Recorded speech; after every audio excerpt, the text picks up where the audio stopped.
ये वीडियो केवल मनोरंजन हेतु है। हम किसी भी अंधविश्वास का समर्थन नहीं करते। इस वीडियो का क्रेडिट बेस्ट हिंदी कहानियन को जाता है। लोग तुम्हारे पास पानी पूरी लेने क्यों नहीं आते?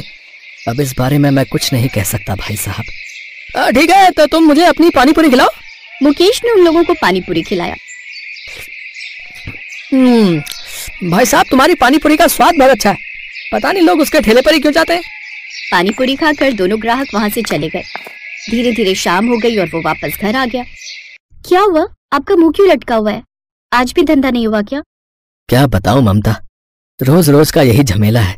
मैं इतनी मेहनत से कितनी स्वादिष्ट पानी पूरी बनाता हूँ, लेकिन लोग सिर्फ रमेश के ठेले के पास ही जाते हैं। चलो खाना लगा दो, खा पी कर सो जाते हैं। कल फिर से जिंदगी का सफर शुरू करेंगे। सारा राशन खत्म हो गया और पैसे भी नहीं है घर पर, सिर्फ रोटी और प्याज है। कोई बात नहीं ममता, हमारे लिए प्याज रोटी ही बहुत है। ऐसे ही दिन बीत रहे थे। एक रात उसकी बेटी बहुत बीमार पड़ गई। देखो ना, हमारी गुड़िया बहुत बीमार हो गई है, जल्दी से वैद्य जी को बुला कर लाइए। ठीक है ममता, तब तक तुम गुड़िया का ख्याल रखना। मुकेश थोड़ी देर बाद वैद्य जी को बुला कर लाया। वैद्य जी ने उसकी बेटी को देखा और कहा, तुम्हारी बेटी को तो बुखार ने अंदर से जकड़ लिया है। इसे ठीक होने में तो ज्यादा वक्त नहीं लगेगा, लेकिन फिर भी बहुत मुश्किल है। ये सुनकर ममता और मुकेश परेशान हो गए। वैद्य जी, ऐसा मत बोलिए। हम गरीबों की जिंदगी में अभी तक परेशानियां कम थी, जो एक और परेशानी दे दी भगवान ने हमें। किसी भी कीमत पर इसे ठीक कर दीजिए। तुम्हारी बेटी को ठीक करने के लिए एक खास जड़ी बूटी की जरूरत पड़ेगी। वो जड़ी बूटी यहाँ से 10 किलोमीटर दूर एक घने जंगल में मिलेगी। क्या तुम ला सकते हो? वैद्य जी, मैं कैसे भी करके वो जड़ी बूटी ले आऊंगा। आप मुझे बताइए, वो जड़ी बूटी दिखती कैसी है? मुकेश, वो जंगल बहुत खतरनाक है। उस जंगल में बहुत भयानक भयानक जंगली जानवर रहते हैं। खतरनाक भेड़िए उस जंगल पर राज करते हैं। उन भेड़ियों से बच के तुम्हें वो जड़ी बूटी लानी होगी। उस जंगल के बीचों बीच बहुत सारे सफेद फूल लगे होंगे। उन्हीं फूलों के बीच हरे रंग की पत्तियां दिखाई देंगी। वो पत्तियां ही तुम्हें लेकर आनी है। ठीक है। मुकेश पैदल ही उस जंगल के लिए निकल पड़ा और 1 घंटे में ही जंगल में पहुंच गया। जंगल के अंदर पहुंचते ही उसे बहुत सारे चील, कौवे और गिद्धों ने परेशान किया, लेकिन उनसे बचते हुए किसी तरह वो जंगल के अंदर घुस गया। ये जंगल तो सच में बहुत खतरनाक है।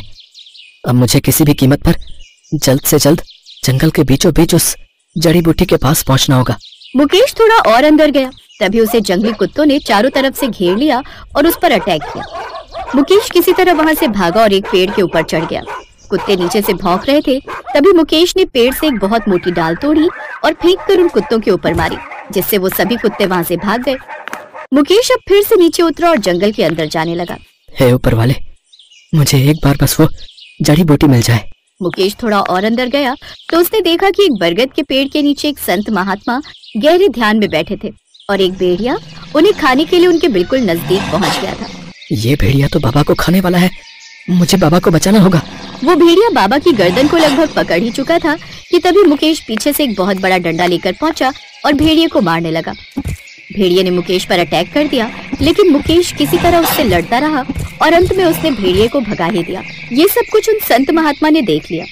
उन्होंने कहा, बेटा, मैं तुम्हारा कर्जदार हो गया हूँ। तुमने मेरी जान बचाई है। बाबा, आप इतने भयानक जंगल में तपस्या क्यों कर रहे हैं? पुत्र, हम सन्यासियों के लिए जंगल ही बेहतर होता है। शहर के बीचों बीच अगर मैं बैठ जाऊंगा तो लोग मुझे वहां से भगाने लगेंगे, लेकिन तुमने मेरे प्राण बचाए हैं। बोलो, तुम्हें क्या चाहिए? बाबा, मेरी बेटी बहुत बीमार है। वैद्य जी ने एक जड़ी बूटी मंगाई है जो इस जंगल के बीचों बीच ही मिलेगी। वो मुझे कहाँ मिलेगी, क्या आप बता सकते हैं? बाबा ने अपने कमंडल से वही जड़ी बूटी निकाली और मुकेश को दे दी। पुत्र, ये जड़ी बूटी बहुत काम की है, इसलिए मैं हमेशा इसे अपने पास रखता हूँ। ये तुम ले लो, तुम्हें इसकी अधिक आवश्यकता है। आपने तो मेरा काम बहुत आसान कर दिया बाबा, मैं चलता हूँ। रुको पुत्र, तुम्हें सिर्फ एक समस्या नहीं है, तुम्हें बहुत सारी समस्याएं हैं। तुमने मेरा जीवन बचाया है, इसीलिए मैं तुम्हें अपना ये सोने का कड़ा देता हूँ। ये लो, इसे अपने हाथों में पहन लो। बाबा, ये आपका आभूषण है, मैं इसे भला कैसे ले सकता हूँ, और इसका मैं क्या करूँगा? पुत्र, तुमने मेरा जीवन बचाया है, तो क्या मैं तुम्हारा जीवन बेहतर नहीं कर सकता? बाबा, मेरा तो बस एक ही लालच है कि मेरे बीवी बच्चे खुशहाल रहें। इससे बढ़कर मुझे कुछ नहीं चाहिए। इतना बोलकर मुकेश भागते हुए अपने घर वापस आ गया। उसने वैद्य जी को वो जड़ी बूटी दी। वैद्य जी ने जड़ी बूटी का काढ़ा बनाया और गुड़िया को पिला दिया, जिससे थोड़ी देर में ही वो पूरी तरह ठीक हो गई। मैं चलता हूँ मुकेश, अब तुम्हारी पुत्री बिल्कुल ठीक है। कोई समस्या हो तो तुम मेरी कुटिया में आ जाना। आपका बहुत बहुत धन्यवाद वैद्य जी। वैद्य जी वहाँ से चले गए। उनके जाने के बाद गुड़िया ने मुकेश के हाथ में सोने का कड़ा देखा। पापा, ये आपके हाथों में सोने का कड़ा कहाँ से आया? अरे हाँ, मैंने तो ध्यान ही नहीं दिया। मुकेश ने अपनी बेटी और पत्नी को उस जादुई कड़े के बारे में सारी बात बता दी। रात के ठीक 12 बजे ममता और मुकेश लक्ष्मी माँ का ध्यान करने लगे और देखते ही देखते थोड़ी देर बाद उनके सामने बहुत सारा धन प्रकट हो गया। ये तो चमत्कार हो गया। अब तो हमारी सारी समस्याएं खत्म हो जाएंगी। तुम सही कह रही हो। अब मैं पानी पूरी का ठेला लगाना बंद कर दूंगा और इसी गांव में एक बहुत बड़ा ढाबा खोल लूंगा, जिससे मैं बहुत कम दाम में लोगों को खाना खिलाया करूंगा। कुछ ही दिनों में मुकेश ने अपना एक बहुत ही खूबसूरत घर बना लिया और घर के बगल में ही जमीन खरीदकर एक बहुत शानदार ढाबा बना लिया। वहीं दूसरी तरफ रमेश ठेले वाला कुछ हैरान था। इस मुकेश ने तो ठेला लगाना ही बंद कर दिया। लगता है मेरा कंपटीशन झेल नहीं पाया। अरे नहीं नहीं रमेश भाई, अरे तुम तो दिन भर यहीं खड़े रहते हो, तुम्हें उसके बारे में शायद कुछ पता नहीं है अभी है। उसने तो बहुत बड़ा ढाबा खोल लिया है और उसका घर तो अब आलीशान हो गया है। सुबह सुबह भांग खा कर आए हो क्या? ओ भाई ओ, मैं भांग खा कर नहीं आया, समझे? मैं बिल्कुल सही कह रहा हूँ। अगर यकीन ना हो तो रात को अपना ठेला बंद करने के बाद उसके घर जाकर देख लेना। रात में अपना ठेला बंद करने के बाद रमेश मुकेश के घर के सामने पहुँच गया। मैं अपनी पानी पूरी में केमिकल डाल देता था, जिससे अगर कोई एक बार मेरी पानी पूरी खा ले तो उसे लत पड़ जाए, जिससे मेरा धंधा खूब चलने लगा। लेकिन फिर भी मैं कभी इतना बड़ा ढाबा नहीं खोल पाया, ना ही अभी तक शानदार घर ही बना पाया। पता लगाना पड़ेगा। रमेश खिड़की से छुपकर मुकेश के घर के अंदर झांकने लगा। मुकेश और उसकी बीवी लक्ष्मी माँ का ध्यान कर रहे थे। देखते ही देखते उस जादुई कड़े से ढेर सारी धन वर्षा होने लगी। ओह, इसका मतलब ये सारा कमाल इस जादुई कड़े का है। इस कड़े को आज मैं चुरा कर रहूंगा। रमेश घंटों तक वहीं खड़ा रहा। जब मुकेश और ममता सो गए तब रमेश खिड़की से अंदर गया और मुकेश के हाथ से वो जादुई कड़ा चुरा लिया। लेकिन थोड़ी ही देर में वो पत्थर की मूर्ति बन गया। सुबह जब मुकेश और ममता की नींद खुली तब अरे, ये तो रमेश की मूर्ति है। लगता है ये हमारा जादुई कड़ा चुराने आया था और हमेशा के लिए मूर्ति बन गया। रमेश ने उस मूर्ति से कड़ा उतार कर खुद पहन लिया और मुकेश की मूर्ति को ले जाकर जंगल में छोड़ आया। अब रमेश खुशी खुशी अपनी जिंदगी बिताने लगा।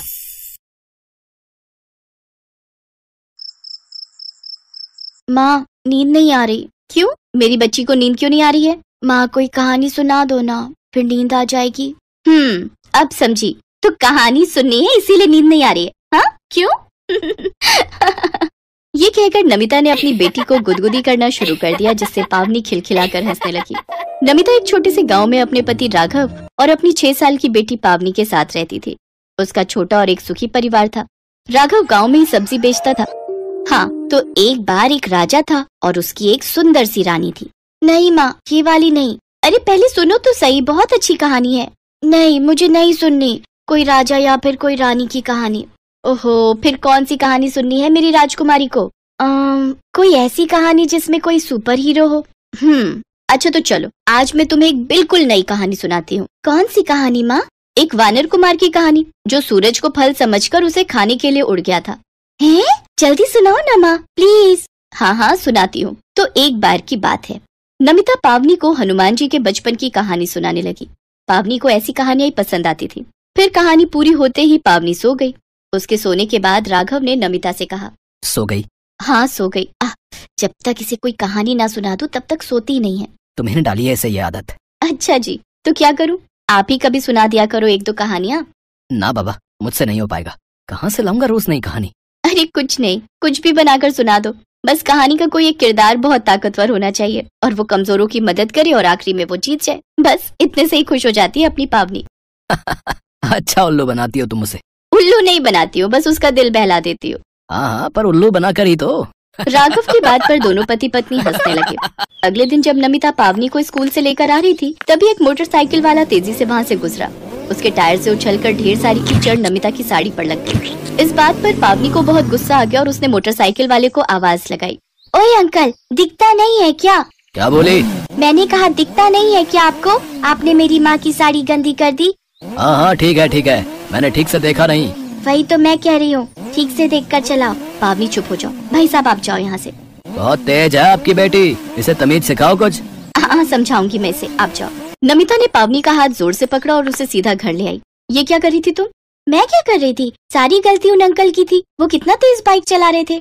हाँ बेटा, पर ऐसे किसी से भी नहीं भिड़ जाते, समझी? आप हमेशा मुझे ही क्यों चुप करा देते हो? बेटा आते जाते लोगों से नहीं भिड़ा करते, पर वो कोई कमजोर नहीं बल्कि बदमाश अंकल थे और आपको हीरो बनकर उनकी पिटाई करनी चाहिए थी। हम दोनों मिलकर उन्हें कीचड़ में गिरा गिरा कर मारते। बाप रे, तू कितनी खतरनाक हो गई है पावनी। अगर भगवान ने तुझे कोई ऐसी शक्ति दी जिससे तू बहुत ताकतवर हो जाए, तब तो तू पता नहीं क्या कर देगी। तो मैं ना सबसे पहले उन अंकल को सबक सिखाऊंगी और फिर सारे गंदे लोगों को मार भगाऊंगी। नमिता पावनी की बात पर हंसने लगी। कुछ दिनों के बाद फिर ऐसा ही हुआ। जब पावनी अपने घर के बाहर खेल रही थी, तभी उसका पड़ोसी वहाँ से अपना डस्टबिन लेकर जाने लगा। डिब्बे में ऊपर तक कचरा भरा हुआ था और ठीक नमिता के घर के बाहर उस डस्टबिन से काफी सारा कचरा नीचे गिर गया और वो आदमी उसे उठाए बिना ही आगे बढ़ने लगा। तो पावनी ने तुरंत उस आदमी को रोककर उसे कहा, अंकल आपका कचरा गिर गया है, इसे तो उठा लो। वो मेरा कचरा नहीं है तो मैं उसे क्यों उठाऊं? कितना झूठ बोलते हो आप। अभी मैंने देखा, ये कचरा आपके ही डस्टबिन से गिरा है। अरे जा, चली जा यहाँ से, वरना। पावनी को फिर किसी से बहस करते देख नमिता फौरन घर से बाहर आई। उसने अपने पड़ोसी से माफी मांगी और पावनी को घर के अंदर ले गई। और आपने उन्हें सॉरी क्यों बोला? गलती उन अंकल की थी। बेटा मैंने तुझे समझाया था ना, ऐसे किसी से भी लड़ाई करना अच्छी बात नहीं है, पर तू है कि समझती ही नहीं।